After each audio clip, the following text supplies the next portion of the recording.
भाजपा के नवनियुक्त अध्यक्ष सुरेश कश्यप ने शिमला में आयोजित पत्रकार वार्ता में कहा कि 2022 में भाजपा को रिपीट करवाना उनका मुख्य लक्ष्य रहेगा, जिसके लिए आलाकमान के दिशा निर्देशों अनुसार सरकार और संगठन के बीच तालमेल कर पार्टी को आगे बढ़ाया जाएगा। उन्होंने कहा कि कोरोना काल में प्रधानमंत्री नरेंद्र मोदी के नेतृत्व वाली केंद्र सरकार ने सभी वर्गों के लिए जो काम किया वह सराहनीय है। हिमाचल प्रदेश की जयराम सरकार ने भी विपरीत परिस्थितियों में प्रदेश के लोगों का कोरोना काल में साथ दिया, लेकिन कांग्रेस पार्टी सरकार के खिलाफ बेवजह बयानबाजी कर रही है। भाजपा विधायक दल की बैठक में भाजपा के बड़े नेताओं के न पहुंचने को लेकर पूछे गए सवाल पर सुरेश कश्यप ने कहा कि भाजपा में कोई गुटबाजी नहीं है, न ही किसी नेता की नाराजगी की बात सामने आई है। जो पार्टी नेतृत्व तय करता है उसी के मुताबिक भाजपा में चीजें आगे बढ़ती हैं। आलाकमान ने प्रदेश के सभी जिलों को प्राथमिकता देते हुए मंत्रिमंडल विस्तार सहित अध्यक्ष और संगठन में जगह दी है। सुरेश कश्यप ने कहा कि 5 अगस्त को जब प्रधानमंत्री अयोध्या में राम मंदिर का शिलान्यास करेंगे, उस दिन प्रदेश में हर घर में दीप जलाए जाएंगे। हिमाचल प्रदेश के विश्वसनीय ज्वेलर भूषण ज्वेलर्स सोलन। मैं ये बात कहना चाहूंगा कि पिछले दिन विधायक दल की बैठक थी और उसमें हमारे मैक्सिमम विधायक पहुंचे थे। कुछ विधायक निजी कारणों की वजह से नहीं आ पाए, लेकिन ऐसी कोई बात नहीं थी, हमारे सभी लोग उसमें मौजूद थे। मैं स्वयं भी विधायक दल की बैठक में था, चंबा के विधायक हमारी बैठक में मौजूद थे। हमारे कुछ विधायक निजी कारणों की वजह से नहीं आए, वो मीडिया में आपने देखा भी होगा, उन्होंने अपने कहा भी है कि हम निजी कारणों की वजह से बैठक में नहीं आए। नहीं, नाराजगी जैसी कोई बात नहीं है और सभी लोग साथ हैं और साथ मिलकर आगे बढ़ेंगे। हिमाचल में 5 तारीख को भारतीय जनता पार्टी भी इस दिवस के ऊपर दीपमाला करेगी और दीप प्रज्वलन का कार्यक्रम भारतीय जनता पार्टी ने जो है सुनिश्चित किया है और उस दिन हमारा प्रयास रहेगा कि हर घर में दीपक जले। और हम सबके लिए ये गर्व की बात है कि जो पिछले बहुत लंबे समय से, कोई 400-500 सालों से राम मंदिर की डिमांड आ रही थी और सबकी आस्था राम लला में है, तो उसका जो है अब अयोध्या में राम मंदिर बन रहा है, तो हमारा उस दिन हमने भी दीपमाला करने का लक्ष्य रखा है। जिस प्रकार की बयानबाजी और कोरोना को लेकर और बहुत सारी बातें आज कांग्रेस पार्टी कर रही है, बहुत दुर्भाग्य की बात है। इस समय होना तो ये चाहिए कि सरकार का सहयोग करें, सरकार को सहयोग करते हुए जिस प्रकार से हमारी पार्टी के नेता, हमारे लोग लगे हैं, उसी प्रकार से उनका भी सहयोग पार्टी के साथ रहना चाहिए। विपक्ष है, विपक्ष को अपनी भूमिका निभानी चाहिए और एक सकारात्मक भूमिका के रूप में कांग्रेस पार्टी को काम करना चाहिए। लेकिन आज हम इस बात को अनुभव करते हैं कि अलग अलग टुकड़ों में बंटी कांग्रेस पार्टी आज हमारी सरकार को, सरकार के ऊपर और बिना बेवजह बयानबाजी करने का प्रयास कर रही है।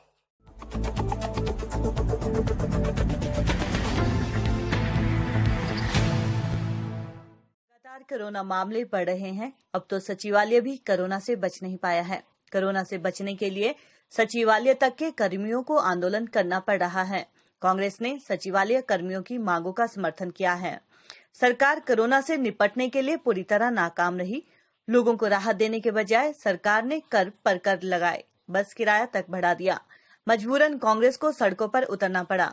केंद्र ने जो 20,000 करोड़ जारी किए, उससे भी हिमाचल को कितना हिस्सा मिला, जयराम सरकार बताए।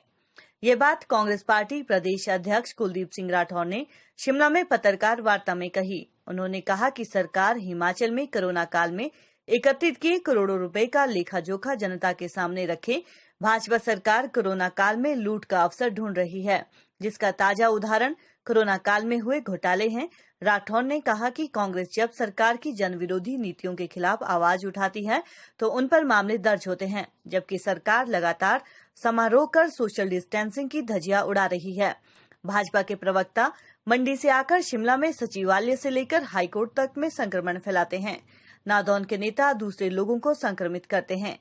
शिक्षा मंत्री के बेटे रोहड़ू में क्रिकेट आयोजन में पहुंच जाते हैं, जहां उनका सहयोगी संक्रमित पाया जाता है। ऐसे नेताओं पर सरकार एफआईआर दर्ज करे। उन्होंने कहा कि भाजपा अनुसूचित भाजपा अध्यक्ष बनाकर इतराने का काम न करे। वो जाति, धर्म व क्षेत्र के नाम पर राजनीति न करे, क्योंकि हिमाचल कांग्रेस में 3 अध्यक्ष अनुसूचित जाति के रह चुके हैं। भाजपा के नए मंत्रियों के शपथ ग्रहण के दौरान कई परंपराओं को तोड़ा है। हिमाचल प्रदेश के विश्वसनीय ज्वेलर भूषण ज्वेलर्स सोलन। हिमाचल प्रदेश में कोरोना महामारी के केसेस लगातार बढ़ते जा रहे हैं। निश्चित रूप से ये चिंता का विषय। पिछले कल 2500 का आंकड़ा पार हुआ है।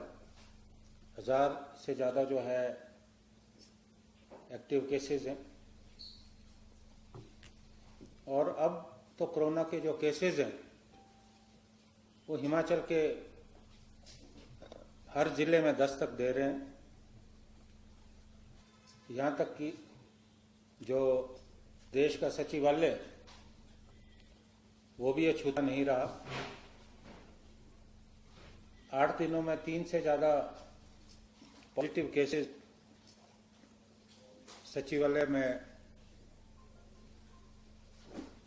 इंगित हुए और मुख्यमंत्री कार्यालय में भी एक पॉजिटिव केस हुआ है। सचिवालय के कर्मचारियों को बाहर निकल के प्रदर्शन करना पड़ा और उन्होंने सरकार से मांग की कि जिस तरह से जहां कोरोना के केसेस निकल रहे हैं वहां सील किया जाना चाहिए। इन सचिवालय में ऐसा कदम क्यों नहीं उठाया गया? मैं सचिवालय की जो कर्मचारी यूनियन है मैं उनका पूरा समर्थन करता हूं। उनकी मांग बिल्कुल जायज है।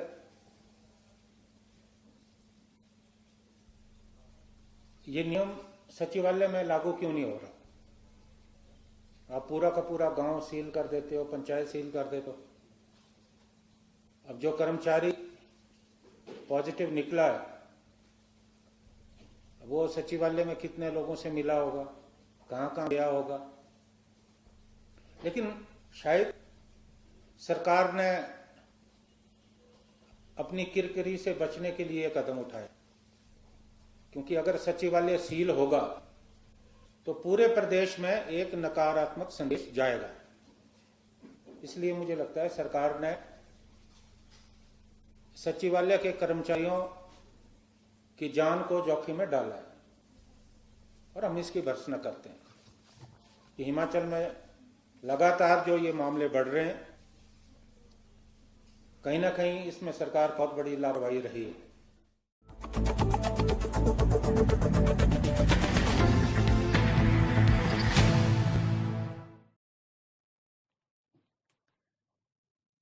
भारतीय जनता पार्टी के अध्यक्ष सुरेश कश्यप एवं सरकार में नवनियुक्त मंत्री सुखराम चौधरी का शिमला जिला के शोगी बाजार में भाजपा कार्यकर्ताओं द्वारा स्वागत किया गया। स्वागत कार्यक्रम जिला अध्यक्ष रवि मेहता की अध्यक्षता में किया गया। उनके साथ इस कार्यक्रम में प्रदेश प्रवक्ता बलदेव तोमर और प्रदेश उपाध्यक्ष पुरुषोत्तम गुलेरिया विशेष रूप से उपस्थित रहे। कार्यक्रम के दौरान बड़ी संख्या में कार्यकर्ताओं ने भाग लिया, जिसमें सोशल डिस्टेंसिंग का विशेष ध्यान रखा गया। कार्यक्रम को संबोधित करते हुए जिला अध्यक्ष रवि मेहता ने कहा कि शिमला संसदीय क्षेत्र के लिए ये गर्व की बात है कि भारतीय जनता पार्टी का प्रदेश अध्यक्ष इस संसदीय क्षेत्र से है और शिमला जिला के लिए ये भी सौभाग्य की बात है कि जिला को प्रदेश अध्यक्ष और नवनियुक्त मंत्री का पहली बार स्वागत करने का मौका मिला। उन्होंने कहा कि इस कार्यक्रम में सभी कार्यकर्ताओं ने सामाजिक दूरी के सभी नियमों का उचित ध्यान रखते हुए कार्यक्रम किया। उन्होंने कहा कि भारतीय जनता पार्टी के कार्यकर्ताओं में इन नियुक्तियों को लेकर बड़ा जोश और उत्साह है। कार्यकर्ताओं में भारतीय जनता पार्टी को नई ऊंचाइयों पर पहुंचाने का जज्बा दिखाई दिया है। उन्होंने केंद्रीय नेतृत्व, राष्ट्रीय अध्यक्ष जगत प्रकाश नड्डा और मुख्यमंत्री जयराम ठाकुर का विशेष रूप से आभार जताया। हिमाचल प्रदेश के विश्वसनीय ज्वेलर भूषण ज्वेलर्स सोलन।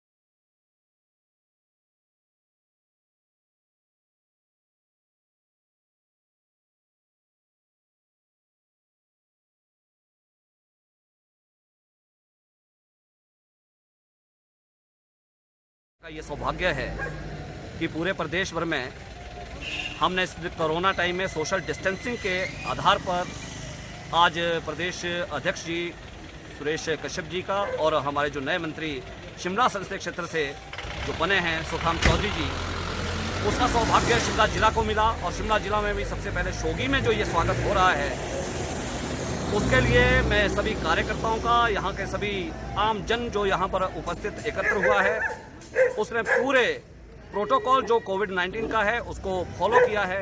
और उसको फॉलो करने के बाद में हम बड़े धन्यवादी हमने हमारे प्रदेश नेतृत्व का, राष्ट्रीय नेतृत्व का, कि जो आज इस कोरोना टाइम में भी इस तरह का आयोजन जो है हम भारतीय जनता पार्टी के रूप में कर रहे हैं। तो क्या कार्यकर्ताओं में जोश है?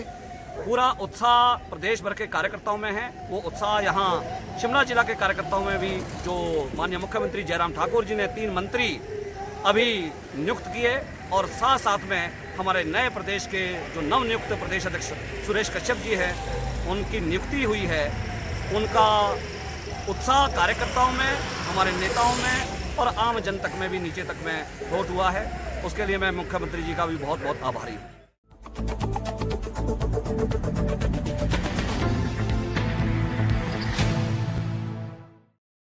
स्वारघाट में रसायन से भरपूर हरी सब्जी की वजह से एक महिला मौत के मुंह में जाते जाते बची है। स्वारघाट की एक महिला ने बाजार से सुंदर सी दिख रही एक लौकी को बाजार से लाया और उसका जूस निकालकर पी लिया। महिला क्योंकि पहले भी लौकी का जूस पीती रही थी, इसलिए इस लौकी का जूस उसे बेहद कड़वा तथा अजीब लगा, लेकिन महिला ने जैसे कैसे जूस को निगल लिया। थोड़ी देर बाद महिला की तबीयत खराब हो गई तथा उसे खून की उल्टियां शुरू हो गई। महिला को पीएससी स्वारघाट पहुंचाया गया, जहां पर उसकी खराब हालत को देखते हुए नालागढ़ अस्पताल रेफर कर दिया गया। 3 दिन के चिकित्सकों के अथक प्रयासों के बाद कहीं जाकर महिला की जान बच पाई। चिकित्सकों के अनुसार लौकी पर अधिक रसायन युक्त छिड़काव होने से लौकी जहरीली हो गई थी, जिससे महिला को फूड प्वाइजनिंग हो गया था। एप्पल न्यूज के लिए बिलास। हिमाचल प्रदेश के विश्वसनीय ज्वेलर भूषण ज्वेलर्स सोलन। मैं मीरा ठाकुर बोल रही हूँ। मैंने एक दिन लौकी का जूस पिया और उसे पीने से मेरी तबीयत अचानक खराब हो गई। पहले भी पीती थी, 2 महीने 3 महीने से लगातार पी रही थी। पहले लोकल होती थी, घर की जो लौकी होती थी, गांव से आती थी, उस दिन दुकान से लाए थे। दुकान से पहले भी लाते थे। तो जो उस दिन की लौकी थी ना, वो देखने पर अच्छी थी, फ्रेश थी, हरी थी। जब उसका जूस निकाला तो इतना कड़वा था ना वो जूस, कड़वा थी बेहद। फिर भी मैंने सोचा शायद ऐसे मेरे को लग रहा होगा, मैंने पी लिया। उसको पीने के बाद मेरी तबीयत इतनी ख़राब हुई कि मैं बस मौत के मुंह से वापस आई हूँ। मेरी यही है सबसे रिक्वेस्ट की जिम्मेदार भाइयों से कि सब्जी में ऐसी दवाई का प्रयोग मत करो कि किसी की जान ही चली जाए। अपने फायदे के लिए किसी का नुकसान मत करो, बस यही बोलना चाहती हूँ। जो ये सब्जियों को छिड़काव किया जा रहा है रासायनिक, तो आप क्या सलाह देंगे किसानों को? देखो सर, जो रासायनिक जो हमारी दवाइयाँ जो सब्जियों पर हम स्प्रे करते हैं, तो सबसे पहले तो ये है कि ये सेफ पॉइजन भी है, बट इसमें हम प्रिकॉशन रखना चाहते हैं। प्रिकॉशन मतलब जब आप स्प्रे करते हैं किसी सब्जी पर, जैसे करेला, घिया, तोरी जो भी है, तो कम से कम 5-7 दिन तक तो जो है वो उसका आपने प्रयोग नहीं करना है। और जब आप उसका 5-7 दिन स्प्रे करने के बाद, ज़्यादातर कम से कम 3 दिन तो नहीं करना है। तो जब 5-7 दिन बाद आप उसको सब्जी प्रयोग में लाएंगे तो उसको आप अच्छी तरह नमक मिला के उनको धो लेना चाहिए।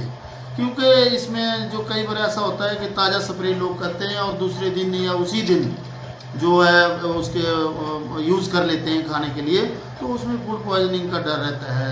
ये इसमें मसला है।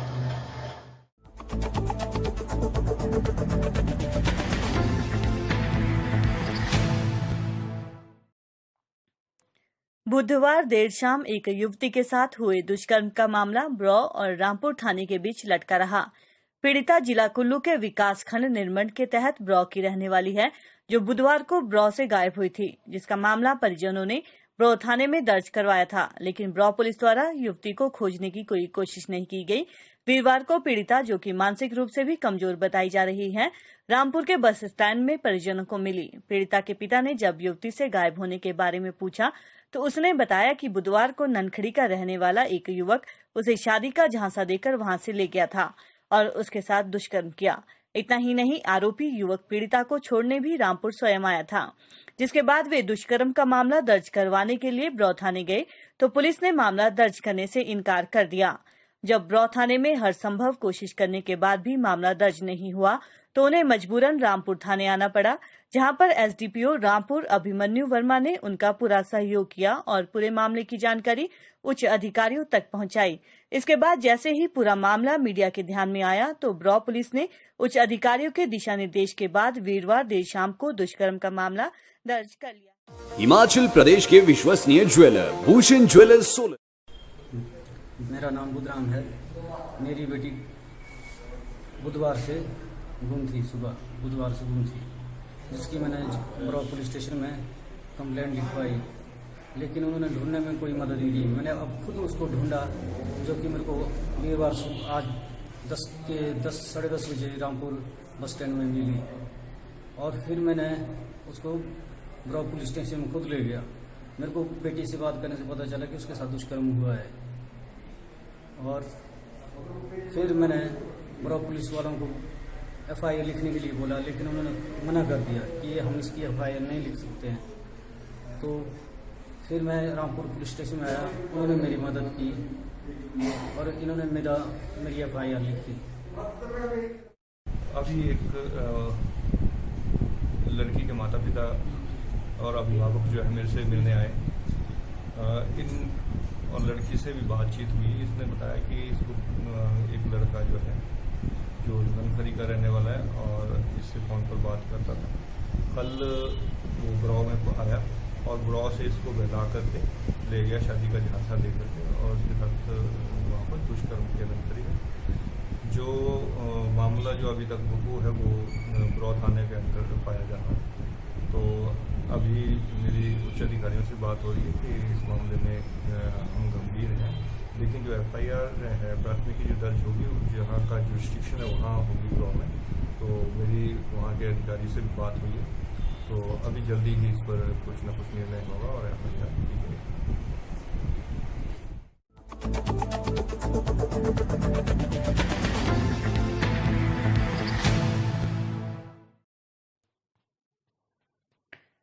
रामपुर शहर के युवाओं ने पदम स्कूल प्रशासन पर आरोप लगाया है कि उन्हें स्कूल के खेल मैदान में खेलने की अनुमति नहीं दी जा रही है, जबकि शहर के मध्य में ये एकमात्र खेल मैदान है, जबकि दूसरा खेल मैदान रामपुर से बाहर है। युवाओं ने सुबह और शाम को मैदान खोलने की मांग को लेकर नगर परिषद के पार्षद करण शर्मा की अध्यक्षता में उपमंडलाधिकारी रामपुर सुरेंद्र मोहन को ज्ञापन सौंपा, ताकि युवा इस मैदान में खेलकर अपने को फिट रख सके। गौर हो कि आज का युवा नशे के जाल में फंसता जा रहा है और कुछ युवाओं का खेल की ओर रुझान बढ़ रहा है। युवाओं का कहना है कि स्कूल के खेल मैदान में क्रिकेट खेलने की मनाही है, लेकिन यहाँ पर बास्केटबॉल और वॉलीबॉल खेलने की अनुमति प्रदान की जाए, जबकि दूसरी ओर इस मैदान में कराटे की कक्षाएं और संघ की शाखा लगाने की अनुमति दी जा सकती है। तो शहर के युवाओं को खेलने की अनुमति क्यों नहीं दी जा रही है, जिसे लेकर युवाओं और उनके अभिभावकों में भी भारी रोष है। इसके साथ साथ रामपुर में 2 व्हीलर पार्किंग का प्रबंध करवाने की गुहार भी एसडीएम रामपुर से लगाई गई है। हिमाचल प्रदेश के विश्वसनीय ज्वेलर भूषण ज्वेलर्स सोलन। कि जैसे कि आपको पता है रामपुर शहर में अपना 2 व्हीलर की समस्या बहुत है, इस करके हमने एसडीएम साहब को ज्ञापन सौंपा है कि आप के 2 व्हीलर की पार्किंग की समस्या जल्द पूरा करें। जैसे कि आपको पता है ये जो पार्किंग है पुरानी पार्किंग है, हम चाहते हैं कि वहाँ पर 2 व्हीलर की पार्किंग बनाई जाए 50 मीटर के दायरे में, जिससे कि जितने भी 2 व्हीलर व्यक्ति है वो अपनी बाइक पार्क कर सकें। धन्यवाद।